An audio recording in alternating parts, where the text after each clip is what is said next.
Welcome, world, to another episode of Yatta Debates, and we have Shelly B back here. What's up, guys? I know you probably missed me. What's going on, Shelly? How's everything? Just trying to stay coronavirus free. Hey, gang shit. That's what's up. That's what's really good. But again, as always, like I tell people, we are approaching the end of Yatta Debates season 2. It's like just 2 more episodes after this once we hit 50 episodes. So as always, if you enjoyed this video, please leave a like on this video, comment, and subscribe. And the notification bell as always. So again, we kind of scrambled with this topic like last minute. We were like really trying to, see what was going on in the world and really speak on it. And I know you brought up the case of like coronavirus and the schools reopening. And Yes. to be honest, I think that's really like a huge thing. And I think it's just one of those things that again that like the country as a whole is just overall handling it horribly. like We don't know how to handle it. it's like and this is what I tell people, like being on both sides of the spectrum and like really understanding like this, like I can see both sides cases, but I think ideally I was happy with how our school district handled it. They said, we're going to go into this and we're going to do 100% remote learning. And while people, don't necessarily agree with that, I said, like, it does show that they are prioritizing health and safety over anything. And I think that's like real important because it's just not like the staff and students, but some of these, like for me witnessing, like our students getting picked up. Sometimes they're getting picked up by like elderly people or people who do suffer from like those underlying health conditions that they talk about, that like people who are more susceptible to it. So I felt that like it was good that they prioritized like the health of it. But then on the flip side, I kind of do understand what people are saying that, ideally right now, the classroom is the best learning environment. You know what I mean? It's a stable, structured, routine environment where they go in day to day. They know exactly what they're doing at what time. They know the lesson. We have that space and that time to work with them. And it is more difficult at home for educators, parents, and students at home to learn that way in a different, in a different environment that might not always be controlled. You know what I mean? Yeah, because anything can go when you're home. Like, there's really no structure. Especially like you gotta think about kids who don't have a stable home. Yeah. So this remote learning might not be best for them because they might not have access to internet. They might not have the supplies. And I know that some schools are giving out the supplies and things like that, but you gotta understand not everybody's gonna be able to keep up with that. So unless there's like a program behind that, like where they give out internet programs to families who can't afford certain internet plans, things like that, computers to them, all that stuff like that. I feel like there's gonna be certain people who are gonna be left behind with that. And I mean, and that was like the biggest thing. And like once they announced that they did, I know here specifically that they have been dedicating like the entire August to like make sure that everyone does have a Chromebook, and they're even giving out like hotspot devices. Like if you are in need of like internet, they do have hotspot devices, and what it's going to do is it's going to link up to like the school's internet and allow them to access internet from wherever they are. The biggest problem is it's just like this is one of the things that disproportionately affects us as a race. When they say like the coronavirus is targeting certain people, it's just because like the public schools have already been severely underfunded prior to this. Yes. like severely underfunded. Like we were already having issues with having enough Chromebooks in the classroom for every. The plan was to have for every student to have a Chromebook, but we're sitting here rotating between 2 and 3 different students for one Chromebook. So the public schools are already severely underfunded, and then it's like now we have to try to like find money and make accommodations to make sure that like every student has a device. And the thing is, one of the things that's like really troublesome and bothering is just like they're not saying like a Chromebook to each child, they're saying a Chromebook to each household. Yeah, and some families have multiple children in 3, 4, multiple 5 grades. So it's like they're not gonna rotate classes. Everybody's going to class at the same time. So and that's one of the struggles. And it's just like and that's why I say, I was kind of like, I have this wait and see how it's actually implemented, and like what kind of accommodations like are being made for those situations. Like because for right now we are going to be doing remote. One thing that I do need to see is that things are going to be held to like a certain standard. You know what I mean? Like before, when this all happened, like of course it was like it caught everybody by surprise, and like the standard of like passing kids and grading them, it wasn't the best because we didn't really have like a clear determination of like how we could grade kids. You know what I mean? Especially young Yeah. kids. Like for me, I was in kindergarten. It's different when you have like high schoolers who are accustomed to like technology and signing on to codes and shit like that. But when you have like somebody who's coming into school for the first time, A kindergartner. I A kindergartner. I have a kindergartner and a third grader. It's not fun. Yeah, so it's just like you gotta go on there and like they immediately have to start learning computer skills to do basic work. You know what I mean? To do like all the fundamentals, they already need to like be adept with computer skills. And I mean, this generation, like, I can kind of see it because they do have access to technology at a younger age. But like, it's for recreational activities. Like, it's not always used for like, for learning. And for this to be like the shift where it's going to be the primary form of education, it's just like I have to see how it works out before I say, okay, yeah, I can agree to this. Yeah. So, like with me as a parent, this is, throwing me through a loop because you have the one side where, okay, everybody's doing remote learning, but then as a parent, we still have to go to work. Yeah. They didn't stop work for us. They didn't stop things like that for us. So we still got to make a living. So who's going to be here doing the remote learning with them? And I don't know everybody's household situation, but I'm a single parent. So it ain't no, dad usually watch the kids do remote learning while I go to work or the other way around. Like, bro, like somebody got to get this cheese. So it's like, what do? They don't want to pay you to stay home to teach your kids. So what do we do? That's the only part for me. That's the part that's up in the air for me because it's like when school starts, I can't work during the day. Yeah.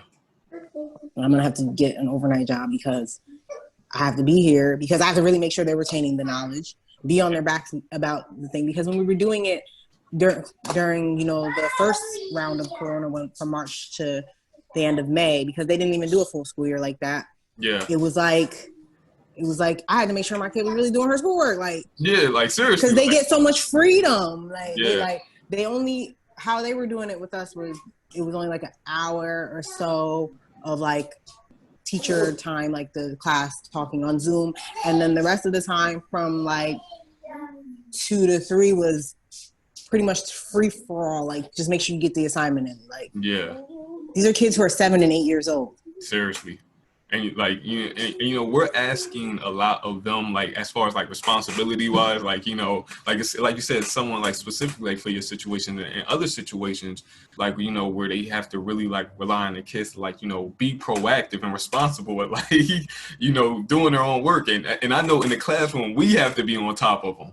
You know what I mean? But it's like I said, it is like a controlled environment. Like they know, like they're conscious that they're in school, so they're used to the routine. Like, okay, when I'm here, I'm working. You know what I mean? It's kind of like it's kind of like us. Like when we go to a job, it's just like we're able to separate work and play because we know we're at a entirely different facility where it's just work going on, as opposed to I mean, even I know myself. Like when I'm home and I'm like still working or whatever, it's just like.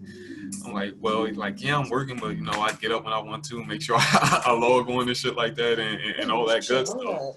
But it not only provides structure for them, but for us. But then on the adverse side, right? When we do talk about like the public health and safety, right, and we do see the schools that have opened up too soon, and then like immediately outbreaks. You know what I mean? Like But I knew that was coming. And I said this, remember when we was at the barbershop? I said this was going to happen. I said this, and I had shared it a couple days ago where I said they was going to do this with the schools because they're going to say, all right, they opened up the school, people got coronavirus, I need you to just go get the vaccine. They're going to do that. This is right now, they're pushing vaccine. They're starting to scare people with the second wave and all this stuff like that. So it's like you got to really like I don't know. The media is like really messed up right now because you got to take everything with like a grain of salt and go day by day. Like I just go by what's law now because like every other speculation, like they said the coronavirus was supposed to be over in June. We are in August. This is 5 months of coronavirus. Yo, like, bro, I'm tired of this shit. And you know, I was saying that too. I said that's the biggest problem. Like, there's so much misinformation when this whole thing first came out. First, it was like 6 feet. Then, like, you can get it from surfaces. Then you might not be able to get it from surfaces. Then the 6 feet went to 10 feet. Then the 10 feet went to the kind of mask you wear. And then the kind of mask you wear said, like, oh yeah, the virus can't survive in the summer, right? But then here we're in the summer, the virus is more prevalent than ever. And I'm just like, it's like wear your mask, but don't wear the filtered mask because if you wear the filtered mask, wear this kind of mask. If you wear this kind of mask, you got the flat. Like and I was explaining this to like you know somebody else. I said you really kind of got to be like objective about it. You know what I mean, in a sense, and like really take your own personal experience from it. It's just like, and I was explaining to him, I'm just like, yeah, you know, I've been out and about. Like I haven't been in like any crowded house parties or anything like that. But like, you know, I still go out here. Like I'm not like staying I'm not staying cooped up in the house, but I'm definitely like not in a whatchamacallit in the club to the intent. Listen, y'all, I'm gonna tell y'all this straight from the Rona live. I've been state to state. I've been in high spots. No Rona. So me personally, like, yes, I know that there's a big risk, and I'm not an asshole in that sense. Like, I don't be going around people. You are? No, I don't be going around people who I know like will be like, yo, bro, like you use out the. Like I let people know, so you make your decision if you want to be around me or not. Like, yeah. But at the end of the day, I might tell. Because I was about to get real in there. But at the end of the day, you know, like I just feel like as people, we've been exposed to way worse infectious diseases. You feel me? Like infectious diseases have always been around. They're gonna be around. We're people. Like we have bodily fluids. You feel me? So I just feel like people are just more so afraid to die than anything. So I'm just like, look. As long as I'm within my legal right, I'm gonna do it. Like when I left to Texas, because I went to Houston. When I left to Texas, it was all fine and dandy. I left out of Newark, and you know. But when I was coming back, the day before I came back, the state of New Jersey sent me an email saying that I'm coming back from Texas. I have a choice of self-quarantining or signing a form saying that I'm a health risk to everybody, which I did neither of the two. But still, it was like they gave you the form and you ain't signed it. Yeah, no, I wasn't gonna sign it. If I was gonna sign Whitney Houston at the top. So it was just over for that. So they was never catching me slipping, dog. Never. Come on, why you put this information on the internet? They're gonna track you down. Somebody's like, what's her name? Like, because I got your social media all in the description. I might have my social media is Shelly. Like, they don't know me, dog. So. Yeah, so I'm just saying, like, when I went to Texas, all right, you see how New Jersey is very strict. Even Florida. New Jersey is very strict as far as school, as far as outdoor dining, as far as, like, being out public, as far as even the hours of their businesses. Because if you notice, like, certain businesses, their hours are adjusted. People only can stay open until, like, 8, 9 o'clock the most, you know? They shut down functions, like, parties and everything out here like that. Like, you can't have a pool party out here. You can't do nothing. In Texas, the whole club is open. Hour service, they don't wear masks in there. They don't even gotta wear a mask to the door. Everybody just coughing everywhere. Excuse me. No, for real, because if one person coughed, it was over. That's even the hardest part. They were shooting shit up more than coughing. So that was the whole thing. In Florida, you can eat inside restaurants. All you gotta do is walk to the table with your mask on, and then once you order your food, take your mask off. It's like, when I went to where I was baffled. I was like, bro, I haven't eaten inside a restaurant in like 4 months. And I felt crazy saying that. So I'm like, yo, this used to be mad normal. Like, you just go to Fridays whenever before, like, oh, whatever. We'll go Fridays on Tuesday and get appetizers, whatever. Now it's like, yo, I haven't eaten inside of a restaurant.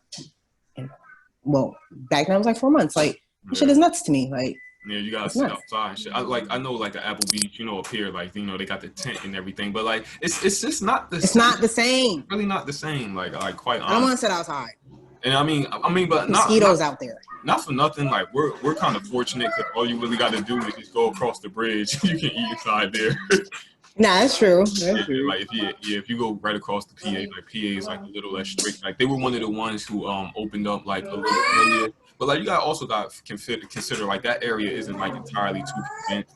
Um, so I don't know, but like I said, you like I said, you just Like Jersey and New York, because we're so condensed, especially Jersey, like we have a lot of people here in a small space. And then we have a lot of people who are transplants. We have a lot of commuters. We have a lot of people come in and out. So it's like they have to be more stricter on us because I feel like it would run rampant out here. Real honestly, I'm not even gonna hold you. It would probably be horrible out here if they hadn't did what they did.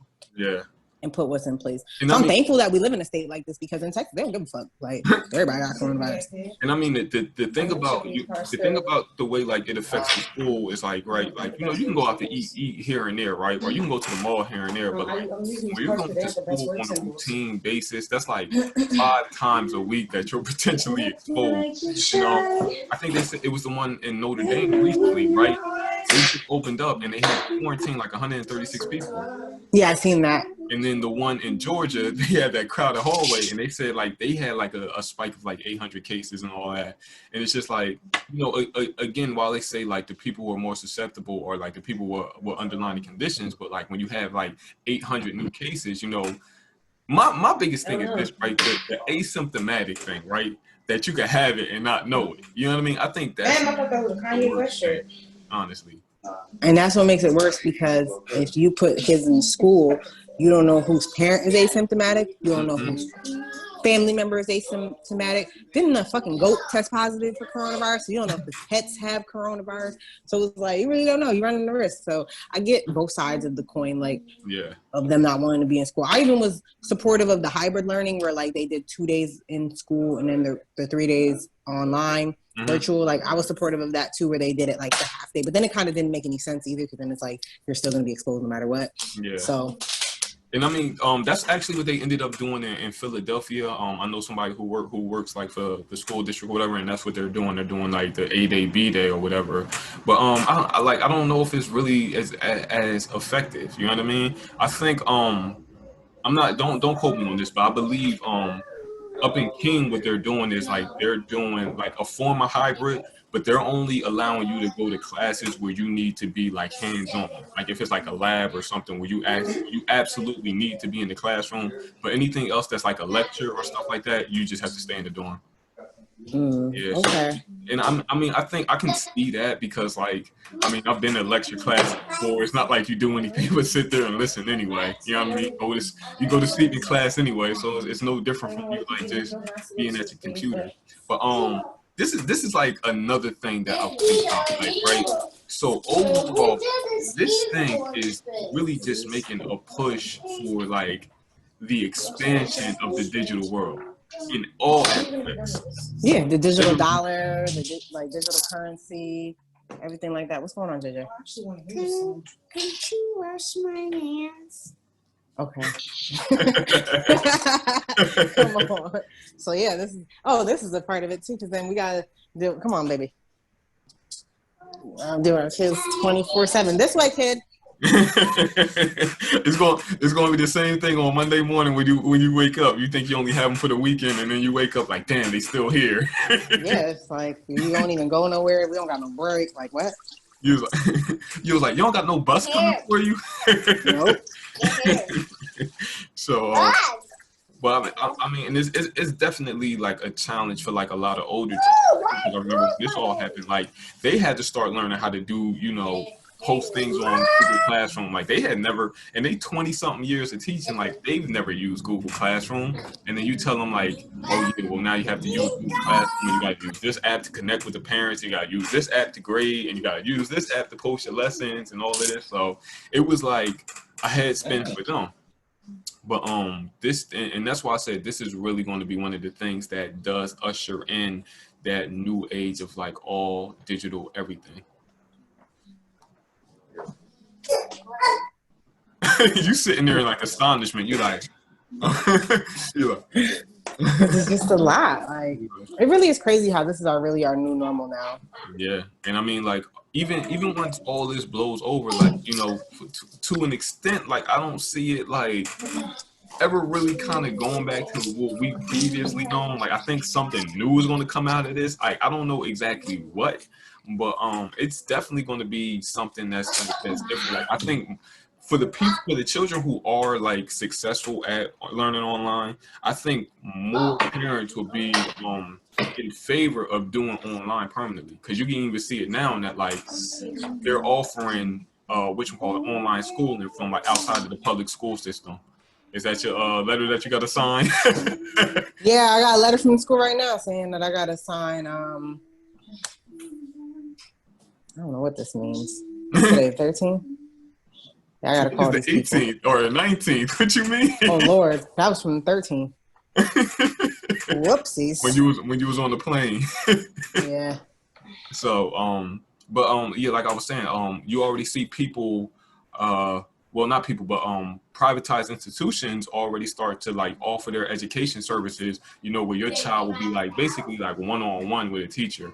And I know some students, you know, who have taken this whole lockdown thing, and they really surpassed their grade level because you know, they haven't had the rest of the class holding them back. Like they've been able to like advance on their own. You know what I mean? So it's one of, again, it's one of those things that's situational. You know, some kids are like self-starters and they can learn that way. You know what I mean? And they can take that extra approach and extra step without always needing like the guy in hand. But then, you know, we have some of the students that we saw that were like behind in the classroom, and then when they went online, they just went even further behind.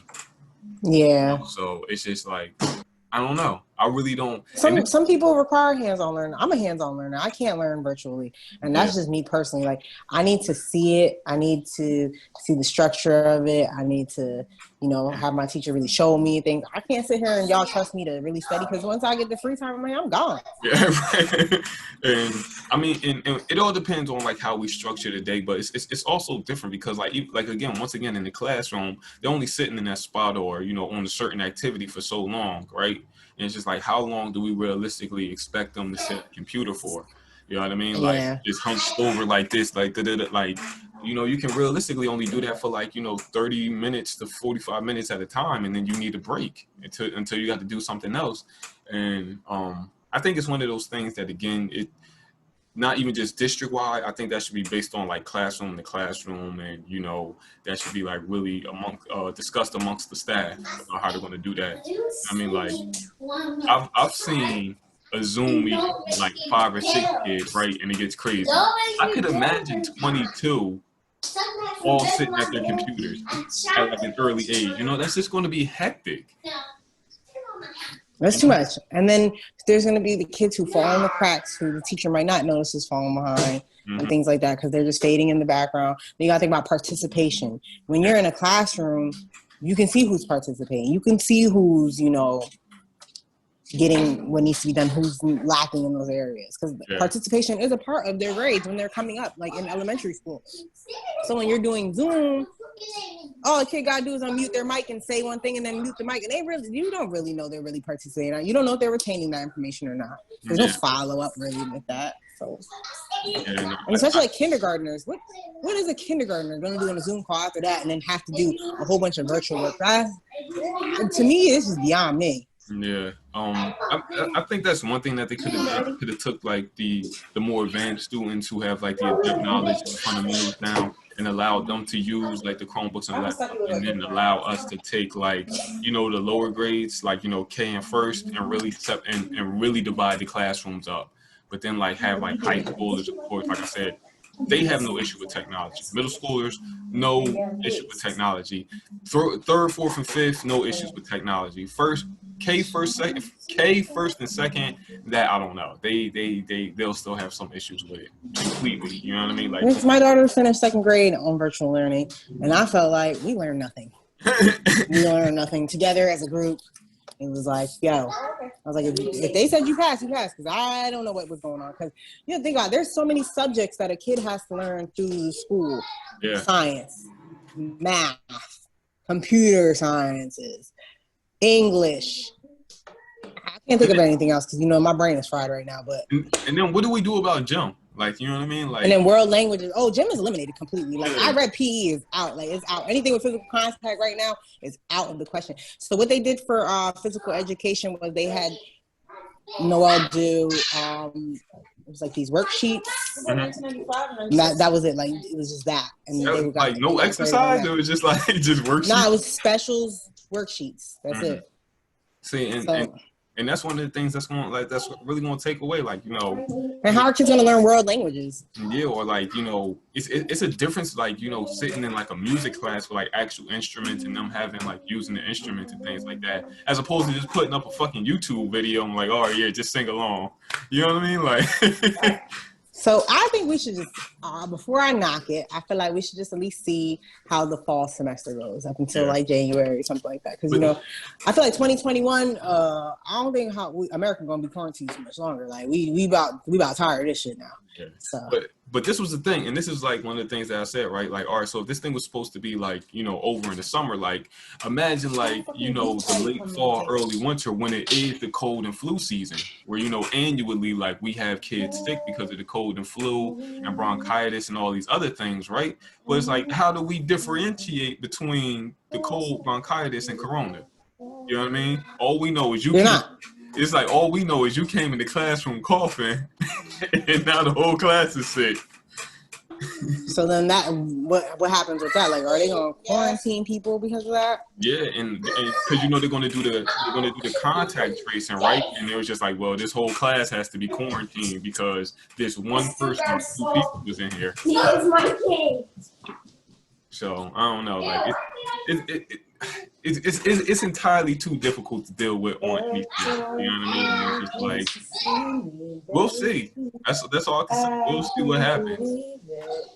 Well, you know, as a parent here, I am their test dummy, and you, as a faculty member, you are also a test dummy. So we about to see how real it's gonna get for us. Yeah, right. I know we just received the calendar too, so we will see what happens. So. Let's just go into this new school year with good spirits, and, you know, let's at least give it a try. If it's not working, like, we know it's not going to work. We did it, and we were semi-successful when coronavirus started because we had no choice. Yeah. And now we're going to see how it works. And I feel like we should at least give it a try. Some parents, I know there's going to be some families that are going to fall, especially like in the urban areas, they're going to fall in the cracks. You know, my nephew's screaming. They're gonna fall in the cracks. But we just gotta hope for the best. And like I said, I'm very hopeful. I'm very optimistic that this school year is gonna be great. Everybody's gonna be great.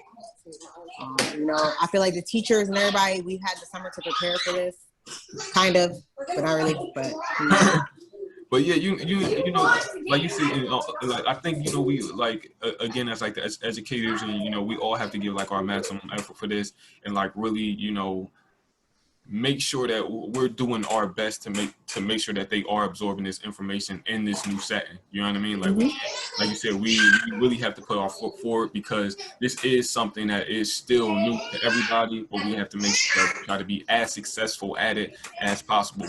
You know what I mean? Like, you know, with me, like continuing to reach out to parents, or if a child needs like an assistant, like I leave myself open for children and parents if they need to contact me at any time, like even on my days off or whatever. I'm just like, you know, just make sure like you can contact me at any point in time, you know, due to this new schedule. You know what I mean? Because we want our students to be successful.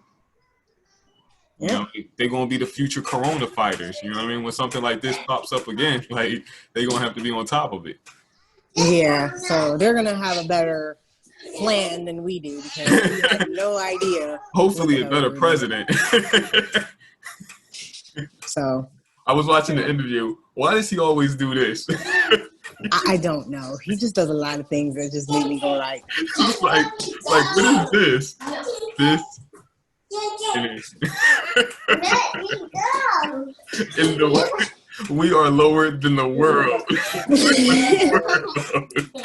So yeah, I'm trying to be as optimistic as possible here.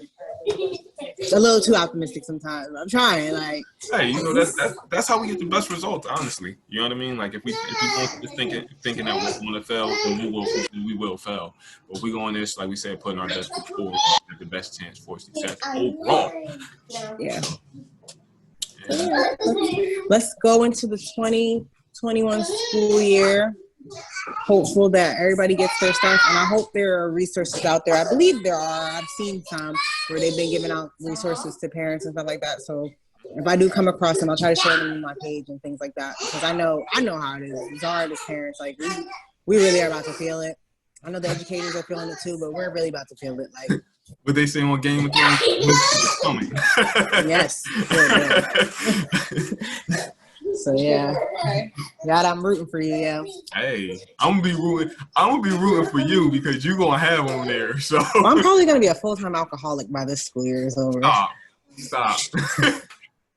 I've been out of high school for 10 years. I don't know none of the stuff they learning. Number bonds. Like I seen the box, how they do the box multiplication. I was like, y'all lost me here. Like it's over for this. I had to learn it. Trust me. I'm sitting there looking like, how are they getting this?